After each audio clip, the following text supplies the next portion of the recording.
Assalamualaikum warahmatullahi wabarakatuh. Perkenalkan, nama saya Sita Putri Wulandari dari kelas KKI 1A dengan NIM 212121003. Di sini saya akan mempresentasikan sebuah materi yang berjudul Sumber Hukum Keluarga pada mata kuliah Pengantar Hukum Keluarga. Sumber hukum keluarga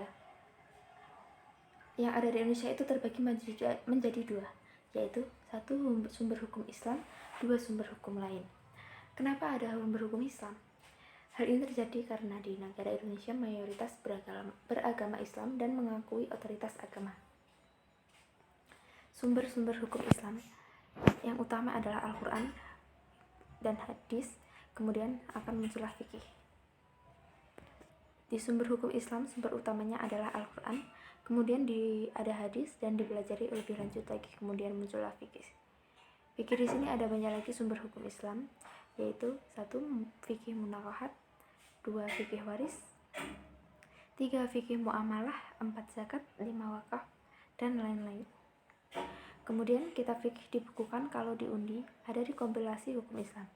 Jadi kompilasi hukum Islam ini lahir dan isinya dari kitab fikih yang diajarkan di Indonesia, maka lahirlah kompilasi hukum Islam. Sumber hukum lain ada barat dan adat. Kenapa ada hukum lain? Karena hukum lain di sini bisa berupa hukum adat dan hukum adat. Kenapa bisa ada hukum barat? Karena kan pengaruh di perundang-undangan yang dibawa oleh penjajahan Belanda kemudian diterapkan di Indonesia cukup lama sehingga mempengaruhi perundang-undangan yang ada di Indonesia. Contohnya Bajullik Witbook atau hukum acara perdata. Di hukum adat, dari kedua sistem hukum lain diakomodasi lahirnya undang-undang perkawinan. Kemudian yang terakhir, asas hukum keluarga.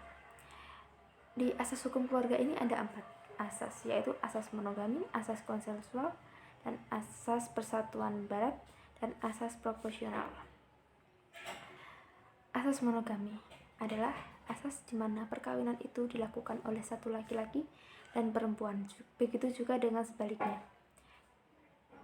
Kemudian asas konsensual adalah asas di mana ada persetujuan antara laki-laki dan perempuan dalam melaksanakan perkawinan. Asas persatuan barat adalah asas di mana harta laki-laki dan perempuan itu menjadi satu. Makanya dalam undang-undang perkawinan ada istilah harta bersama.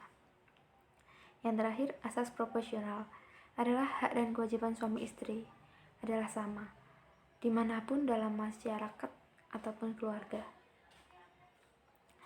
Terima kasih.